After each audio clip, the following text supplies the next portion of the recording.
Hebrew language and literature. To most persons of European descent, the chief representative of the Semitic tongues is Hebrew, the sacred language in which the Old Testament was written and in which its scriptures are still read in the Jewish synagogues. The Semitic languages, a group of Asiatic and African tongues, are divided into two great branches, the northern and the southern. To the former belong Hebrew, Phoenician, Aramaic, and Assyrian, while Arabic and Ethiopic are of the second group. Hebrew and Phoenician are so closely related that they are considered as dialects of one tongue. The Hebrew language is very ancient and was spoken in Palestine as early as 2,000 years before Christ. The words are short, for the most part, and the grammar and sentence construction are simple. Much is expressed in a few words, and, though often unformed, the language is full of strength and grandeur, with a deep sonorous quality that makes it well suited to poetry and the expression of the deeper religious feeling. In common with other Semitic tongues, the parts of speech are derived from roots or word stems having 3 letters. Originally, the Hebrew alphabet was made up entirely of consonants, and the vowel sounds were omitted. Early in the Christian era, however, vowel signs were inserted underneath the consonants, as is done today in some systems of shorthand. The writing reads from right to left, like Chinese, and from the back of the book to the front. Remains of Hebrew literature. With the exception of parts of the books of Daniel, Ezra, and one verse in Jeremiah, which are Aramaic, the entire Old Testament is written in Hebrew. This, and a few inscriptions, are all that remain to us of ancient Hebrew literature. In their daily speech, the Jews came gradually to use the Aramaic language of their Syrian neighbours, but Hebrew was preserved as a religious and literary language.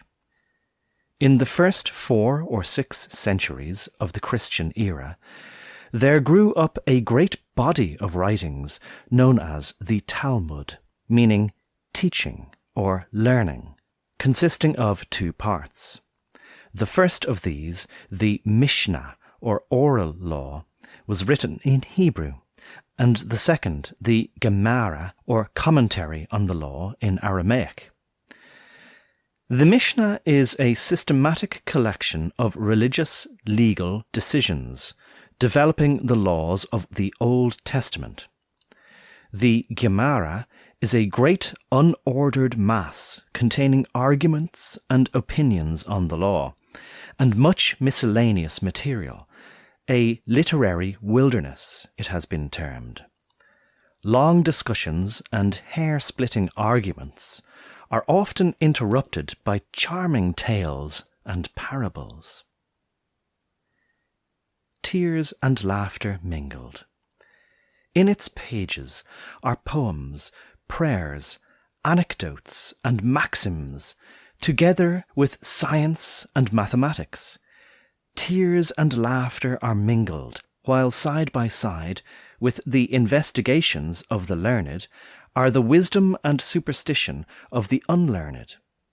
Despite its faults, the Talmud is a very great work. It formed a bond between the scattered Jews and kept alive their learning during the Dark Ages, making it possible for them to play a large part in the restoration of learning and the cultivation of science at the time of the Renaissance. In the Middle Ages arose a body of literature which included what is called the Kabbalah, a mystical interpretation of the scriptures based on the belief that every letter and number has a hidden meaning. From early days, the Jews have adopted the language of the country in which they happened to dwell. Even in the 1st century AD, Josephus, the great Jewish historian, had written for the most part in Greek, probably because he could thus reach the greatest number of readers.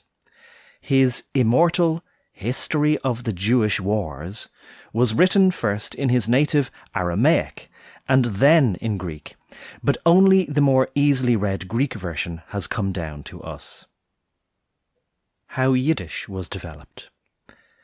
The Jews in Germany adopted German as their language, but they wrote it in Hebrew characters. And when persecution drove great numbers of them to the countries of Eastern Europe, they carried this language with them. Mixed with some Hebrew and Slavic words, and written in Hebrew letters, this German dialect developed into the language known as Yiddish, from the German Jüdisch, Jewish. It is widely used today among the Jews of Bohemia, Galicia, Lithuania, Russia, and other countries, being slightly changed by the addition of words from the languages with which it has come in contact. Within the last century particularly, quite an extensive literature has developed, and there are a large number of newspapers and periodicals in Yiddish in Great Britain and other countries.